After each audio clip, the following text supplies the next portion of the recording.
ሰላም ጤና ይስጥልን ውድ የቻናላችን ተከታታዮች ፕሮግራማችን ቤተሰቦች ይህ አብዲራዋ ቲዩብ ነው። ፕሮግራማችን ላይክ በማድረግ እንድትጀምሩ ላይክ ስታደርጉ የዚህን ፕሮግራም ተደራሽነት ከፍ ታደርጋላችሁ። ላይክ እያደረጋችሁ ፕሮግራማችን እንድታደምጡ ይህንን ፕሮግራም ደግሞ ከሀገር ውጭ የምታደምጡ የቻናላችን ተከታታዮች እንደ ሁል ጊዜው የምታደርጉትን ድጋፍ በሱፐር ታንክ ሱፐር ስቲከር ሱፐር ቻት ድጋፍ እንድታደርጉ አዲስ ከሆናችሁ ደግሞ ሰብስክራይብ በማድረግ ለቻናላችን ቤተሰብ እንድትሆኑ በአክብሮት እየጋበዝን በሁለት ፕሮግራሞች ከዚህ ቀደም በሊቨርፑል የምሽቱ ድል እንዲሁም በቼልሲ ሽንፈት በአሊያንዝ አሬና ትኩረት አድርገን በሁለት ፕሮግራም ወደ እናንተ ከዚህ ቀደም ብለን ፕሮግራሞችን አድርሰን ነበር። አሁን በዚህ ፕሮግራም እንግዲህ ትኩረት የምናደርገው የዛሬውን ጨዋታ ቅድመ ጨዋታ ግምገማ በማድረግ ነው። ሁለት ትላልቅ ጨዋታዎች ይጠበቃሉ ምሽት ላይ። ምሽት 4 ሰዓት ማንቸስተር ሲቲ ከናፖሊ፣ ኒውካስል ከባርሳ የሚያደርጉት ጨዋታ በጣም ትኩረት የተሰጣቸው ሁለት ትላልቅ ጨዋታ ናቸው። በተለይ ማንቸስተር ሲቲ የኬዲቢ በሌላ ማሊያ፣ በሌላ ቲሸርት፣ በሌላ ቡድን 10 ዓመት አቅሙን ጉልበቱን ለዚህ ቡድን በአስደናቂ ብቃት 6 የፕሪሚየር ሊግ ዋንጫ የፔፕ ጋርዲዮላ ማንቸስተር ሲቲ ሲያሸንፍ የአብዛኛው ጉልህ ድርሻ የሚወስድ ከአሰልጣኙ ቀጥሎ ምናልባት በዚህ ስኬት ውስጥ ትልቁ ሚና ከተጫወቱ ተጫዋቾች ውስጥ አንደኛ ደረጃ ሊቀመጥ የሚችል የፕሪሚየር ሊግ በአምስቱ ትላልቅ ሊግ በዓለም እግር ኳስ ምርጡ የክሬቲቭ የ10 ቁጥር ተጫዋች የተሟላ አማካይ በተለይ የፈጠራ ስኪል ላይ ምን አይነት አስደናቂ ተጫዋች እንደሆነ ስለ ዲብሮይን ተወርቶ አያልቅም። ይሄ ምርጥ ተጫዋች እንግዲህ እድሜ፣ ብቃት፣ የሊጉ ቴምቦ፣ የክለብ ስትራቴጂ፣ ቀጣይ እቅድ እነዚህ ሁሉ ጉዳዮች ይካተቱና በክለብ ውስጥ 10 ዓመት ማገልገል ለአንድ ዓመት ኮንትራት እንኳን ዋስትና ይሆን። በዘመናዊ እግር ኳስ የአገልግሎት ጊዜ ከዚህ በላይ መሄድ አይችልም ብሎ ክለቡ ካመነ ያሰናብታል። ነገር ግን ለሲቲ ሌጀንድ ነው። ማንቸስተር ሲቲ ዛሬ ላይ የሚሳተፈውን የሻምፒየንስ ሊግ እግር ኳስ ሲያሸንፍ የዲብሮይን አስተዋጽኦ ትልቁን ድርሻ ይዝ ነበር። ኬዲቢ 2 ሻምፒየንስ ሊግ ፋይናሎችን ከማንቸስተር ሲቲ ጋር ቀርቦ አንዱ በሱ ጉዳት ምክንያት ሲቲ እንዳጣ የሚነገርለት፣ በሁለተኛው ደግሞ ሻምፒዮን የሆኑበት አስደናቂ ተጫዋች ነው። ኬቪን ዲብሮይን እንግዲህ ዛሬ የኢጣሊያኑን ክለብ የአንቶኒዮ ኮንቴ ናፖሊን ወክሎ ደግሞ ወደ ኢትሃድ ሲመለስ ምን አይነት ደማቅ አቀባበል እንደሚደረግለት ከወዲሁ ይጠበቃል። በኢትሃድ ፊት ለፊት እንደምታውቁት ሐውልት የቆመለት የሚያስደንቅ ተጫዋች ነው። ስለ ዲብሮይን ብቃት ብዙ ማንሳት እንችላለን፣ ብዙ መናገር እንችላለን። የትላልቅ ጨዋታ ተጫዋች ነው። የአንድ ሲዝን ተጫዋች አይደለም። የ10 ዓመት የማንቸስተር ሲቲ ምርጥ ተጫዋች ሆኖ በኮንሲስታንሲ የቆየ በቦታው ላይ አስተማማኝ አገልግሎት ለፔፕ ጋርዲዮላ ማንቸስተር ሲቲ ሲያበረክት የነበረ በጉዳት በእድሜ መግፋት የተጠናቀቀው የውድድር ዓመት በብቃቱ ከፍታ ላይ ባይሆን እንኳን በተመለሰበት ወቅት የተለየ ተጽዕኖን ሲያሳይ የነበረ ተጫዋች ነው። በተለይ ዲብሮይንን ከ2017-18 እስከ 2023-24 የውድድር ዓመት ለተመለከተ ኬቪን ዲብሮይን የተሟላ የአታኪንግ ሚድፊልደር መሆኑን ለዓለም እግር ኳስ ወጥ በሆነ ብቃት ፕሩፍ ያደረገ ተጫዋች ነው።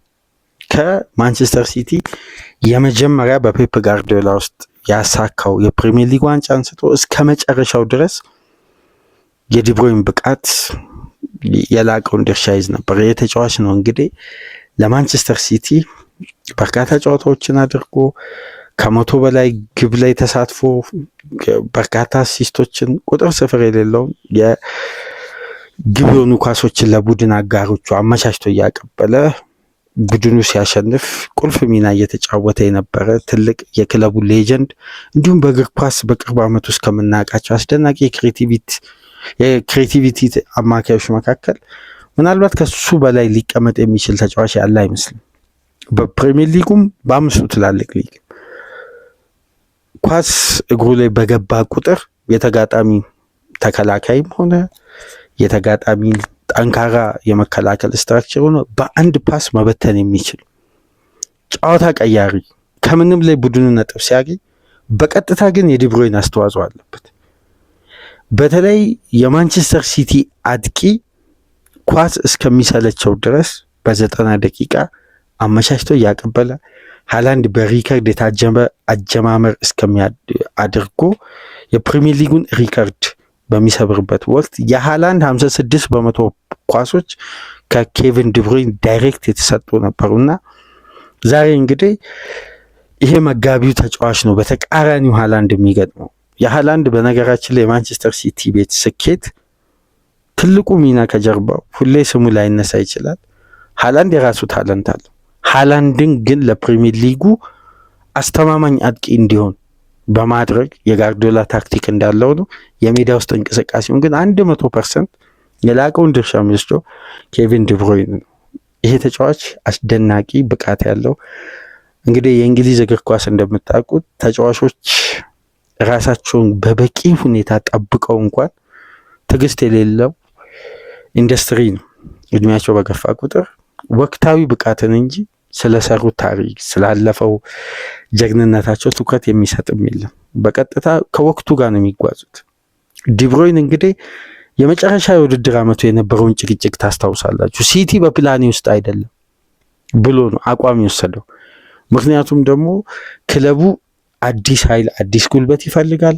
በዚህ አዲስ ኃይል አዲስ ጉልበት ውስጥ ደግሞ የወጣት ተጫዋቾችን አቅም ለመጠቀም ከግምት ውስጥ በማስገባት እንግዲህ ከልምድ ይልቅ አዲስ ጉልበት አዲስ ኃይልን ፔፕ ያስቀደመውና ክለቡ እንግዲህ በያዘው ስትራቴጂ በያዘው እቅድ መሰረት ከዲብሮይን ጋር አብሮ ለመቀጠል ፈቃደኛ ስላልሆነ ተጫዋቹ ኮንትራት ለመፈረም ዝግጁ ነው። ክለቡ ግን ያን ኮንትራት ለማቅረብ ፍላጎት አልነበረውም።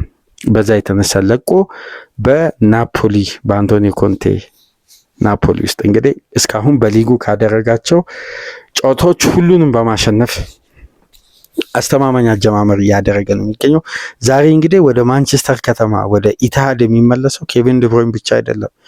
የማንቸስተር ዩናይትድ ንብረት የሆነው የቋሚ ውል የሰፍሮበት ናፖሊን የተቀላቀለው በመጀመሪያ ጨዋታ ፊዮሬንቲና ላይ ግን ማስቆጠር የቻለው ራስሙስ ሆይሉንድም ናፖሊን የናፖሊ ማሊያ ለብሶ ዛሬ ኢትሃድ ይገኛል። በተጨማሪም የቀድሞ ማንቸስተር ዩናይትድ ተጫዋች የአንድ ደርቢ አሸናፊ የነበረው የማሸነፊያ ግብን በ2-0 የተጠናቀቀውን ጨዋታ እንደምታስታውሱት ኦሌ ጉናር ሶልሻየር የማንቸስተር ዩናይትድ አሰልጣኝ እያለ ኤደርሰን ከራሱ የመጫወቻ ክልል አርቃለሁ ብሎ በቀጥታ ለስኮት ማክቶሚኔ ነበር የተሳሳተ ፓስ ያደረገው።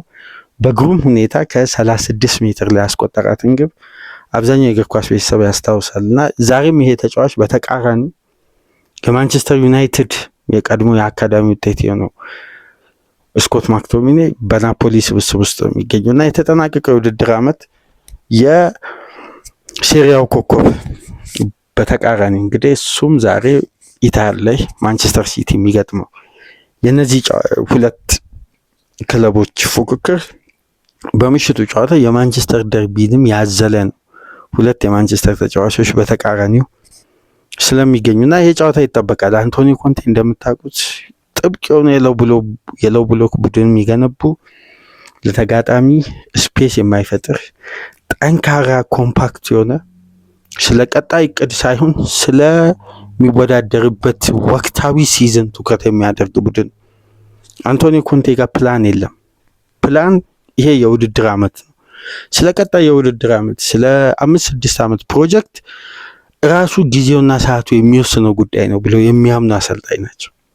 መሰረት መጣል የሚፈልጉት ግን ለአንድ የውድድር ዓመት ብቁ የሆነ ስብስብ ይዘው ማቅረብ፣ ለዛ ዓመት ተወዳድሮ ዋንጫዎችን ማሳካት፣ ስለ ቀጣይ ዓመት መዘጋጀት ነው። እንዲህ አይነት ፕላን ያላቸው አሰልጣኝ የረጅም ጊዜ ኮንትራት የማይፈርሙት ለዚህ ነው። የረጅም ጊዜ እቅድ ተብሎ ይሄ በወጣት ተጫዋቾች ላይ ብቻ ዲሲፕሊን እንዲሆነ ቡድን መገንባት አይፈልጉ። ለዛ ነው መካከለኛ እድሜ ለሚገኙና በሰል ያሉ እድሜያቸው የገፉ ተጫዋቾችን ምርጫቸው ያደርጉት እና እነዚህ ሁለት በአስተሳሰብ በአጫወት በቡድን ግንባታ ፍጹም የተለያዩ ሁለት ስፔናውያንና ጣሊያናውያን አሰልጣኝ ናቸው ዛሬ ኢትሃድ ላይ የሚገናኙት። ጠንካራ ፉክክር ይደረጋል ተብሎ ይጠበቃል። በሁለቱ ክለቦች መካከል እንግዲህ ማንቸስተር ሲቲ እሁድ ምሽትን 12 ሰዓት ተኩል እያሰበ ነው ዛሬ ወደ ሜዳ የሚገባው። ከፊት ለፊቱ አርሴናል አለ። ዛሬ ናፖሊን ደግሞ ማሸነፍ ግዴታ ነው። ምክንያቱም የሻምፒየንስ ሊግ የአምኑ አይነት ውጥረት ውስጥ ፔፕ ጋርዲዮላ መግባት አይፈልግም። ለዚህ ጨዋታ ራሱን ዝግጁ አድርጎ ኮስታራውን ሲቲ ይዞ መቅረብ አለበት። ጉልበት ቆጣቢ፣ ቶሎ ጨዋታዎችን መግደል የሚችል ቡድንን እና ራሱን ከጉዳት መቀነስ ከሎድም መቀነስ ነው። ምክንያቱም የእሁዱ ጨዋታ በአንገብጋቢ ሁኔታ ለፔፕ ጋርዲዮላ አስፈላጊ ጨዋታ ስለሆነ፣ ፔፕ እንደምታውቁት የሎድ ማኔጅመንት ጀግና የሆነ አሰልጣኝ ተጫዋቾችን እንዴት አፈራርቆ እንደሚጠቀምና እንደነዚህ አይነት ውጥረት የበዛባቸው ፊክስቸሮች ላይ የፔፕ ጋርዲዮላ ስብስብ ማለት አይታመም ወይም በነዚህ ሰዓት ላይ ነው ፔፕ አስደናቂ ሞተር ሆኖ ተጋጣሚዎችን በማለፍ በየውድድር ዓመቱ ሲያስገርም የነበረው ያን አቅም መድገም ይችላል ወይ? ከዛሬ ምሽት ጨዋታ ጀምሮ እንግዲህ የምንመለከተው ነው የሚሆነው። ለፔፕ ጋርዲዮላ ግን ጠንካራ ፈተና ከፊት ለፊቱ ይጠብቀዋል። ናፖሊ ከዛን አርሴናል በቀጣይም ጨዋታ ከባድ እንደሆነ ፊክስቸሩ ያሳያልና ለዛሬው ጨዋታ ፔፕ በጌም ማኔጅመንት፣ ሎድ ማኔጅመንት እንዲሁም የጣሊያኑን ክለብ በማሸነፍ የዩኤፋ ሻምፒየንስ ሊግ የመጀመሪያ የመክፈቻ ጨዋታውን በድል ለመጀመር አርሴናልን ታሳቢ ያደረገ ሲስተም ይዞ ይገባል ተብሎ ይጠበቃል። በአጠቃላይ ግን የናፖሊና የማንቸስተር ሲቲ የኢትሃድ ፍልሚያ በእጅጉ ይጠበቃል። ዛሬ ላይ ከሚደረጉ ሌሎች ወሳኝ ጨዋታዎች መካከል ለምሳሌ በጊዜ 1:45 ክለብ ብሩዥ ከሞናኮ፣ በተመሳሳይ ሰዓት ኮፐንሃገን ከባየር ሌቨርኩዘን፣ ምሽት ላይ ተጠባቂ ጨዋታዎች መካከል ከሁለቱ ውጪ ኢንትራ ፍራንክፈርትና ጋላታሳራይ የሚያደርጉትም ጨዋታ ይጠበቃል። እንዲሁም ስፖርቲንግ ሊዝበን ከካራት ጋር የሚያደርጉትም ጨዋታ በፖርቱጋል ሌላኛው ተጠባቂ ጨዋታ ነው እና በማንቸስተር ሲቲ እና ናፖሊ መካከል የያዝነው መረጃ ይህን ይመስላል። እስቲ ወደ ኒውካስል እና ባርሳ ጨዋታ እንሸጋገር። በተለይ ይሄ ጨዋታ ይጠበቃል። ብዙ ዝግብ ተፈጥሯል ከጨዋታው በፊት በተለይ በባርሳ በኩል የያማል ጉዳይ እንደሰማችሁት ነው። ስለ ህመም ማስታገሻው የወጣ መረጃ ሃንሲ ፊሊክ ምን ያክል ከፍተኛ ጫና ውስጥ እንደገቡ እሳቸውም ደስተኛ እንዳልሆኑ የገለጹበት ብዙ ውዝግቦች ተነስተዋል እና የዛሬው ጨዋታ በሁለት ክለቦች መካከል የሚደረገው ፍጹም በባህሪያቸው የተለያዩ ሁለት ክለቦች ይገናኛል።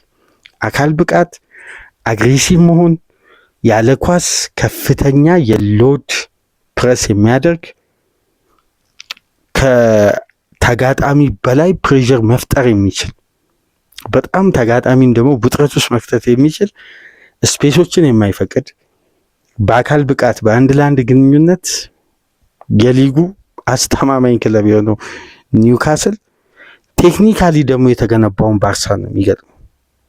ይሄ ጨዋታ በአንዳንድ ሁኔታዎች ስንመለከት የፔዥን እና የኒውካስልን የ2022-23 የሻምፒየንስ ሊግ ጨዋታን ያስታውሰናል። ግን ያ ፔዥ ኳስን ተቆጣጥሮ በርካታ ሙከራ አድርጎ ውጤታማ አልሆነ፣ ተሸነፈ። ሰፊ የግብ ልዩነት በርካታ ግብ አስተናግዶ። ያሁኑ ባርሳ ደግሞ አንድን ክለብ ሲያገኝ የሚያሸንፍበት መንገድ ደግሞ ከአሳማኝነትም በላይ ነው። በበርካታ ግብ ልዩነት ያ ቡድን እንዳይነሳ አድርጎ ነው የሚያሸንፈው። ለምሳሌ ያለፈው ሳምንት እነ ራፊኛ በጉዳት ያማል በሌለበት ባርሳ ይፈተናል ሲባል 6 ግብ ነው ያስቆጠረው። ከእነ ራፊኛ ከቤንች ተነስተው እንኳን ልዩነት ሲፈጥሩ ነበር። ያው እንደሰማችሁት ያማል ወደ ታይም ሳይድ አልተጓዘም፣ ዛሬ በስብስብ ውስጥ የለም። ነገር ግን ራፊኛ የመጨረሻ የፊትነስ ቴስት ቢኖረውም ለዚህ ጨዋታ ይሰለፋል ተብሎ ይጠበቃል። በስብስብ ውስጥ ቢካተትም ግን ቋሚ ይሁን አይሁን እስካሁን የተረጋገጠ ነገር የለም። ነገር ግን ከስኳዱ ጋር አብሮ ወደ ታይም ሳይድ መጥቷል። ጠንካራ ፊክስቸር ነው በሁለቱ መካከል የሚደረገው። እስቲ አንዳንድ ግምታዊ አስተላለፎችን እንመልከት። በተለይ በሁለቱ ክለቦች መካከል የሚኖር የአሰላለፍ ለውጥ ይኖራል ተብሎ ይጠበቃል። በተለይ ያለፉት ጊዜያት ኒውካስል የአንቶኒ ጎርደንን አገልግሎት እያገኘ አይደለም። ከሊቨርፑል ጋር በቀይ ካርድ መውጣቱን ተከትሎ ይሄ ተጫዋች ለዩኤፋ ሻምፒዮንስ ሊግ እንግዲህ ወደ ዋናው ምርጥ 11 ይመለሳል ተብሎ ይጠበቃል። በዚህም ረገድ እንግዲህ በርንና ፋቢያን ሼርድ፣ ትሪፐር እና ሊቨርሜንቶን ሶስቱ አማካዮች ጆሊንተን፣ ጊመሬስ፣ ቶናሊ እስቲ የሶስቱም ፊዚካል ተመልከቱና የባርሳን አማካዮችን ደግሞ ፊዚካልን፣ የፕሬሲንግ፣ የፍጥነት፣ የጉልበትን አቅም ተመልከቱ። ፍጹም የማይገናኙ ናቸው። ግን ቴክኒካሊ እነዚህ አማካዮች ምናልባት ኳስን ሳይመለከቱ ሊወጡ ይችላሉ። ሶስቱ አማካዮች ጆሊንተንም፣ ጊመሬስም ቶናሊም አካል ብቃትና ቴክኒክ እግር ኳስ ላይ ያለውን ልዩነት ምናልባት ባርሳ ታይም ሳይድ መጥቶ ከባድ ድል ሊያስመዘግብ ይችላል። ምናልባት ለኒውካስል ከባዱ ሽንፈትም ሊሆን ይችላል የባርሳን ቴክኒክ ለተመለከተ።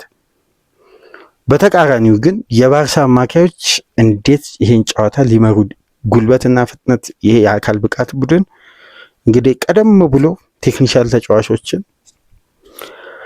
በዱላ በማስታገስ ነው ጨዋታ የሚጀምሩትና ባርሳዎች ይሄን ሎድ ይቋቋማሉ ተብሎ ይጠበቃል። እና በፊት መስመር በኩል ኒክ ቮልትማዳን፣ አንቶኒ ጎርደን እና ሃርሚ ባርንስ ወይም መርፊ ይሰለፋሉ ተብሎ ይጠበቃል በኒውካስል በኩል። በባርሳ በኩል እንግዲህ ጋርሺያን፣ ኩንዴና ማርቲንን፣ ኩባርሲንና አሮሆን በአማካይ ስፍራ እንግዲህ ሁለት ቴክኒሻል ተጫዋቾች ፔድሪ እና ዲዮንግ እንደምታውቁት ከጉዳት አገግሞ ያለፈው ሳምንት ነበር ባርሳ ቫሌንሻን ሲያሸንፍ ወደ ሜዳ የተመለሰው። በዚህ ጨዋታ እንግዲህ ይሰለፋል፣ በቋሚነት ይጀምራል ተብሎ ይጠበቃል። ትልቁ ጉዳይ እንግዲህ ማርከስ ራሽፎርድ ወደ እንግሊዝ ተመልሶ ምናልባት የያማል አለመኖር አድቫንቴጅ ፈጥሮ እንግዲህ ራሽፎርድ እና ራፊኛ፣ ፈርሚን ሎፔዝ ከሮቤርቶ ሌቫንዶስኪ ጀርባ ይሰለፋሉ ለባርሳ ተብሎ ይጠበቃል። የምሽቱን ጨዋታ ተመልክተን ድረ ጨዋታ ግምገማ የሁለቱንም ፕሮግራም ይዘንላችሁ ምንመጣ ይሆናል። በሶስት ፕሮግራም ከእናንተ ጋር ቆይታ አደረግን። ድረ ጨዋታም ቅድመ ጨዋታም ነጥቦችን እያነሳን ላይክ፣ ሼር፣ ሳብስክራይብ ማድረጋችሁ እንዳትረሱ። ከሀገር ውጭ የምታደምጡ ደግሞ እንደ ሁሉ ጊዜው ድጋፋችሁን በሱፐር ስቲከር፣ ሱፐር ቻት፣ ሱፐር ታንክስ እንድታደርጉ የአክብሮት ግብዣችን ነው። ከእናንተ ጋር በሐሙስ በእንዲህ መልኩ ቆይታ አደረግን። ሰላም ቆዩ።